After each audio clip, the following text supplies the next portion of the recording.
નમસ્તે વિદ્યાર્થી મિત્રો, આપણે આગળના લેક્ચરનો પ્રશ્ન નર્મદનું જીવન અને કવન થોડોક બાકી રહી ગયો હતો, તો આ લેક્ચરમાં જોઈ લઈએ. તો આત્મકથાના કૃતિઓ છેલ્લે જોઈ લીધી હતી. જોઈ લો પહેલાં શું શું જોઈ લીધું છે. પ્રસ્તાવના જોઈ લીધી, નરસિંહ મહેતાનો સમય,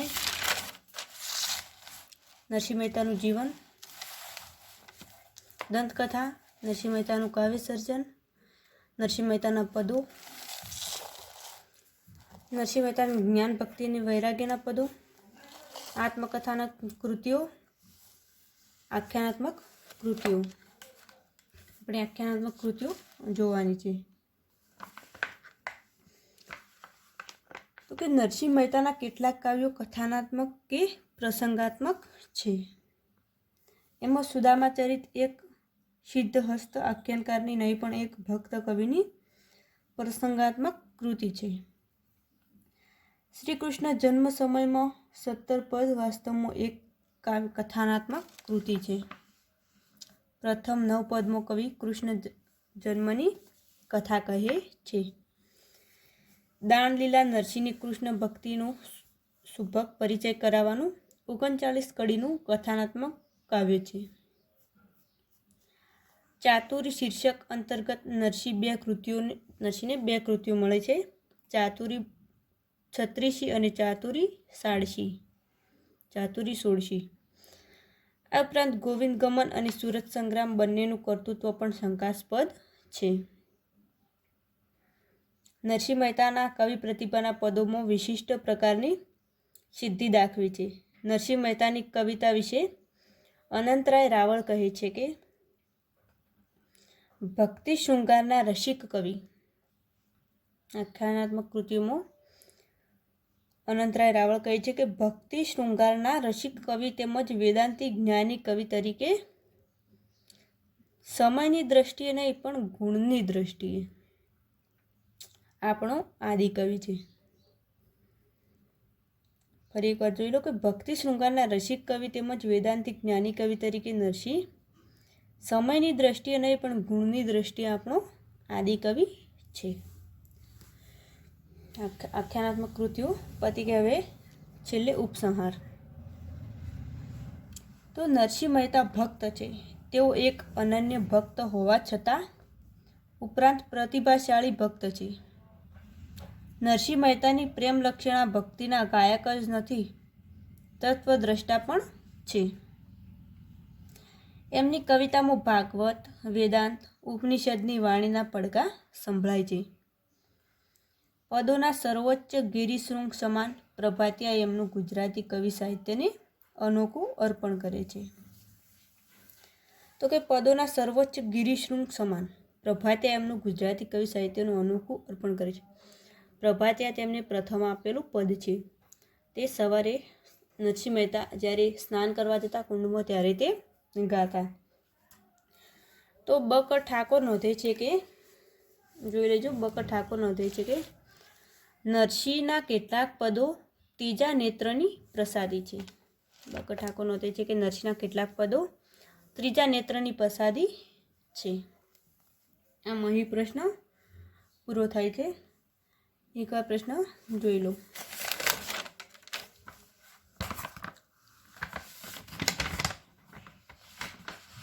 નર્મદની કવિતા તેમાં નર્મદનું જીવન અને કવન, તેમાં પ્રસ્તાવના. મધ્યકાલીન ગુજરાતી સાહિત્યમાં નરસિંહ મહેતા 15મી સદીમાં થઈ ચૂક્યા.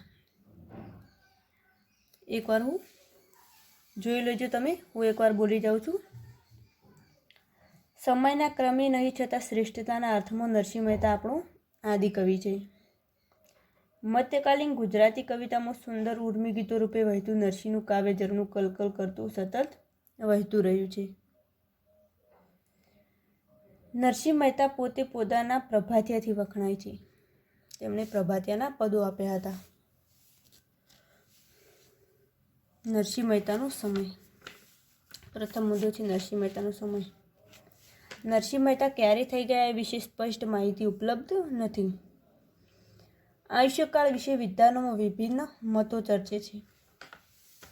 નરસિંહ મહેતાનો સમય જૂનાગઢના રાજા રામ માંડલિકથી ઈસવીસન 1432થી 1472ના સમકાલીન હતા. પુરાવાના આધારે ઈસવીસન 1414થી 1415થી 1480નો મનાય છે. બીજો મત નરસિંહનો જીવનકાળ 1484થી 1550 એ આનંદશંકર ધ્રુવ અને કનૈયાલાલ માણેકલાલ મુનશી આપે છે. નરસિંહ મહેતા પર ચૈતન્ય અને કબીરની અસર હોવાનો અભિપ્રાય ધરાવે છે. ચૈતન્ય શિષ્ય ગોવિંદદાસની કૃચા નામની કૃતિમાં ચૈતન્યની જૂનાગઢ દ્વારકાની યાત્રાના વર્ણનમાં નરસિંહ મહેતા જેવા જાણીતા ભક્તનો ઉલ્લેખ નથી. તેથી તે ચૈતન્ય પછી થયા હોવાનું મનાય છે.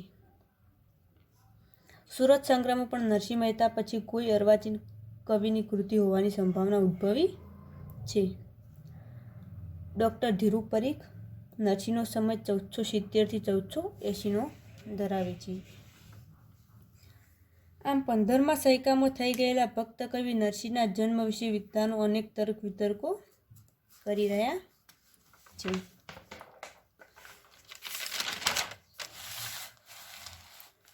તો આગળનો મુદ્દો છે નરસિંહ મહેતાનું જીવન. મધ્યકાલીન ગુજરાતી સાહિત્યમાં નરસિંહ મહેતા 15મા શતકમાં થઈ ગયા. ભક્ત નરસિંહ મહેતાનો જન્મ સૌરાષ્ટ્રના તળાજા ગામમાં થયો હતો. નરસિંહ મહેતા જ્ઞાતિએ વડનગરા બ્રાહ્મણ હતા. પિતાનું નામ કૃષ્ણદાસ અને માતા દયાકુંવર. બાળપણમાં જ તેમની માતા પિતાની છાયા ગુમાવી હતી.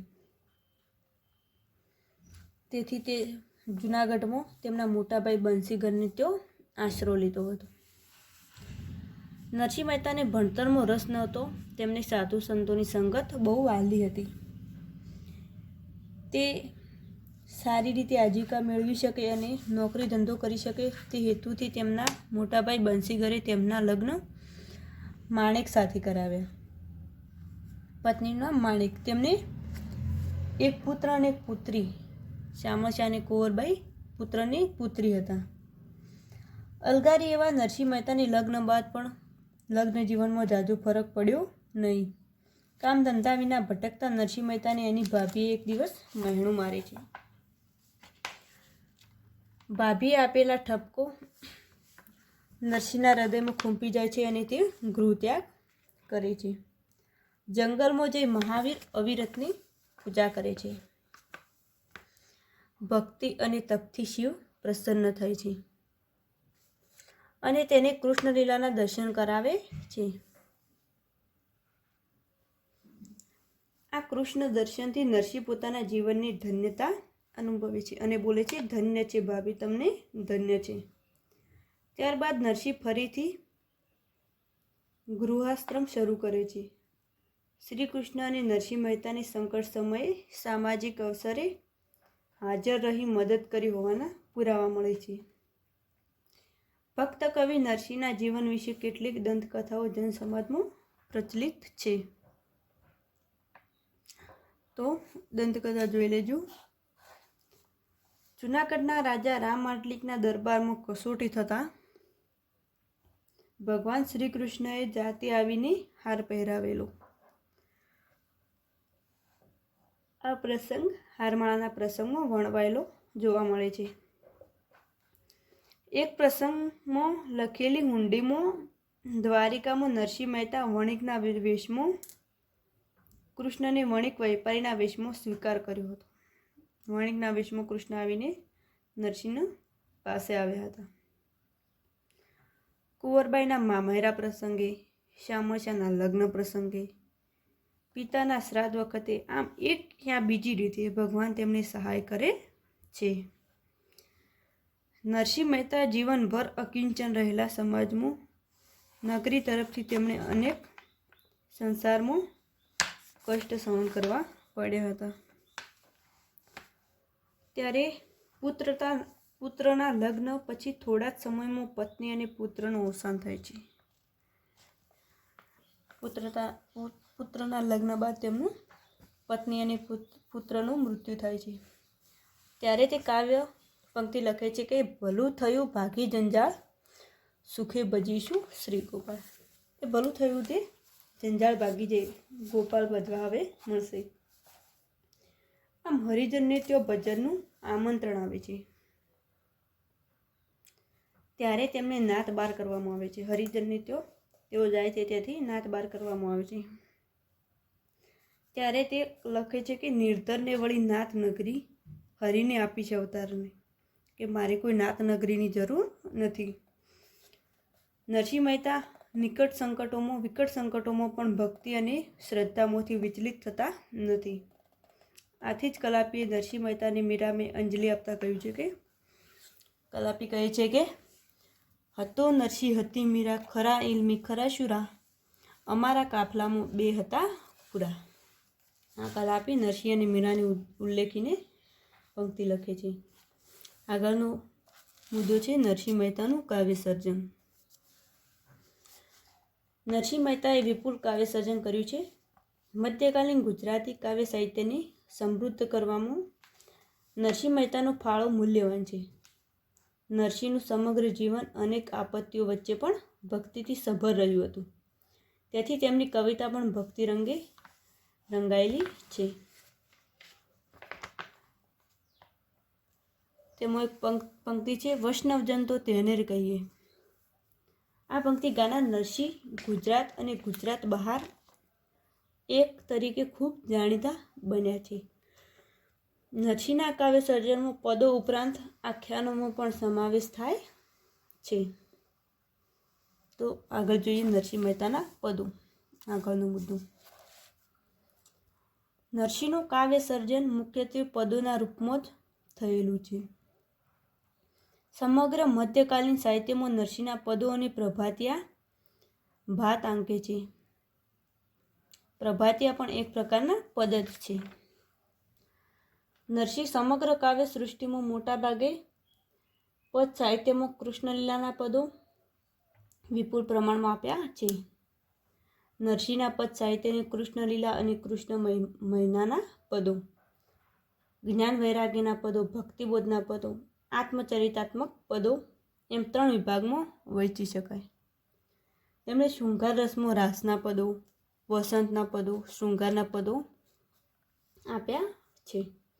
આ પદો મળીને લગભગ 900 શૃંગાર પ્રીતિના પદો બને છે.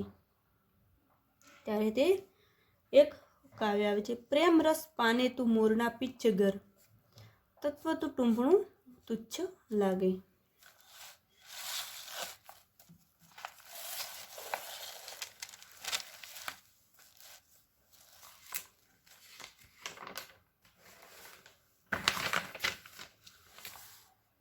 એમ કહેવા છતાં નરસિંહ આખરે તો પ્રેમ લક્ષણા ભક્તિનો ગાયક જ રહ્યો છે. ઈશ્વરનું અખંડ સ્વરૂપ સમજતા નરસિંહ કહે છે કે સાંભળ સહ્ય સુરત ધરીને, આજ અનુપમ દીઠો રે, જે દીઠો તે જોવા સરીખો, અમૃત પે અતિ મીઠો લાગ્યો રે. આમ નરસિંહ સમગ્ર જગ્યાએ ઈશ્વરને નિરંજન અને નિરાકાર સ્વરૂપે જોવે છે. આગળનો મુદ્દો છે નરસિંહના જ્ઞાન ભક્તિ અને વૈરાગ્યના પદો. પ્રેમ ભક્તિ ગાનાર નરસિંહ વેદાંત ગાવામાં પણ એટલા જ પાવરદાર છે કે જેટલા તે વેદાંત ગાય છે તેટલી જ તે પ્રેમ ભક્તિ ગાય છે તેટલી જ તે વેદાંત ગાય છે. કૃષ્ણલીલા વિષયક પદોની સરખામણીમાં નરસિંહ ભક્તિબોધ અને જ્ઞાન વૈરાગ્યના પદો ઓછા છે. તેમ છતાં આ પદોને લોક હૃદયમાં ચિરંજીવી શૃંગ તેમના પ્રભાતિયામાં જ છે. મુખ્યત્વે ઝૂલણા છંદમાં લખાયેલા છે. પ્રભાતિયા મુખ્યત્વે ઝૂલણા છંદમાં લખાયેલા છે.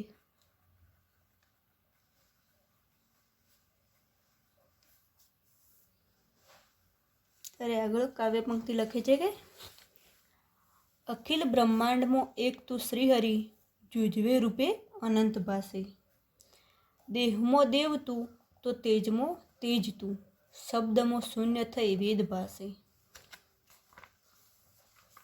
આ પદમાં ઈશ્વરની સર્વવ્યાપક અને એના સ્વરૂપની અનુભૂતિ નરસિંહ લોકગમ્ય રીતે રજૂ કરે છે. નરસિંહના ભક્તિબોધના પદો અને જ્ઞાન વૈરાગના પદો પણ છે. એમ ભૂતળ ભક્તિ આગળ લખે છે કે ભૂતળ ભક્તિ પદાર્થ મોટું બ્રહ્મલોકમાં નાહી રહી. જેવા પદોમાં એમણે ભક્તિનો મહિમા અને ભક્તિ કરવાનો ઉપદેશ રજૂ કર્યો છે. તેમના શુદ્ધ તત્વજ્ઞાન વિષયક પદોમાં સર્વત્ર બ્રહ્મના જ પડઘા આપણને સંભળાય છે. તો જોઈએ નિરખને ગગનમાં કોણ ઘૂમી રહ્યો, તેજ હું શબ્દ બોલે.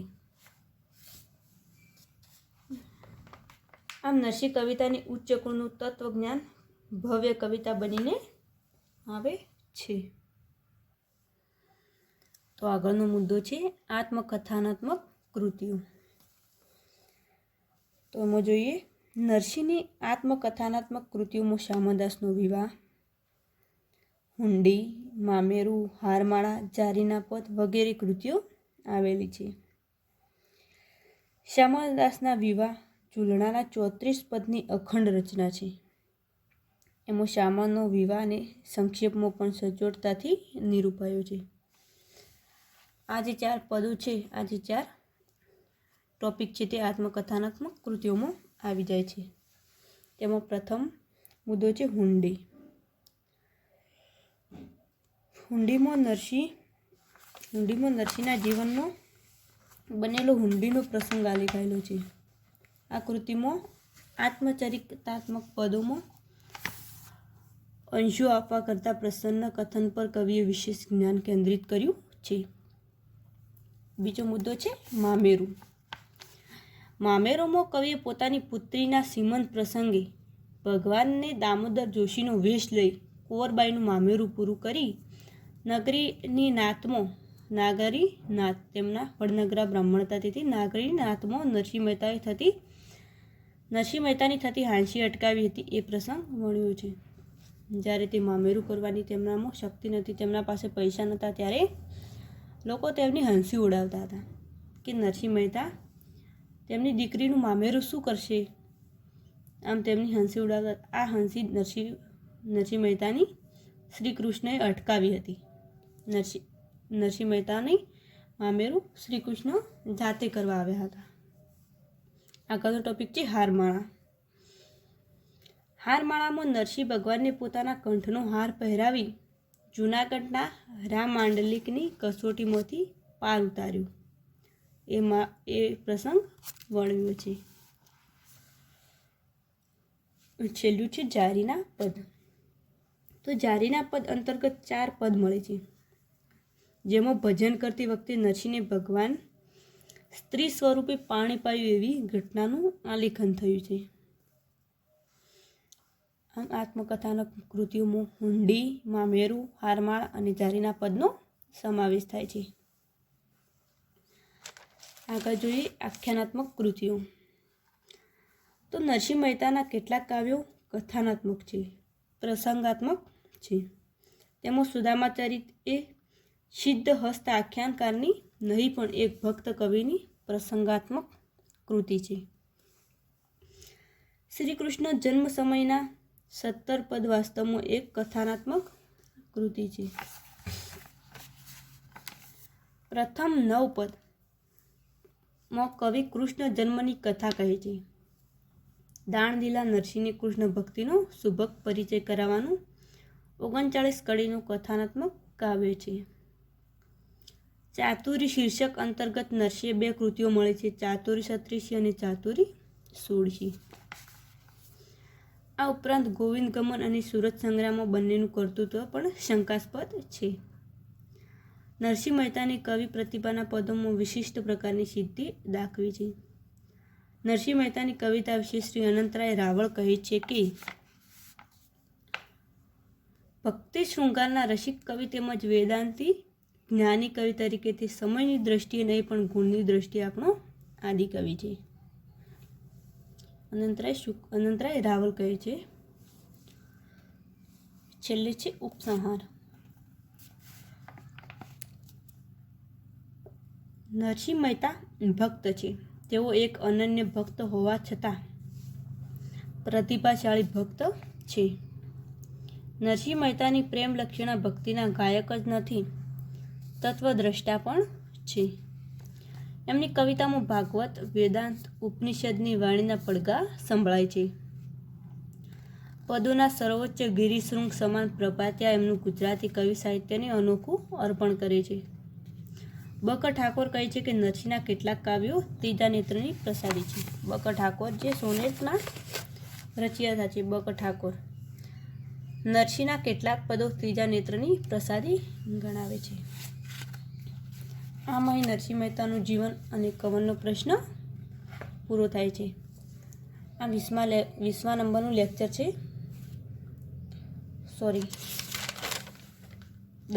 10મા નંબરનું લેક્ચર છે નરસિંહનું જીવન અને કવન, જે 9મું અને 10મું લેક્ચરમાં બંનેમાં નરસિંહ મહેતાનું જીવન અને કવનનો ઉલ્લેખ કર્યો છે.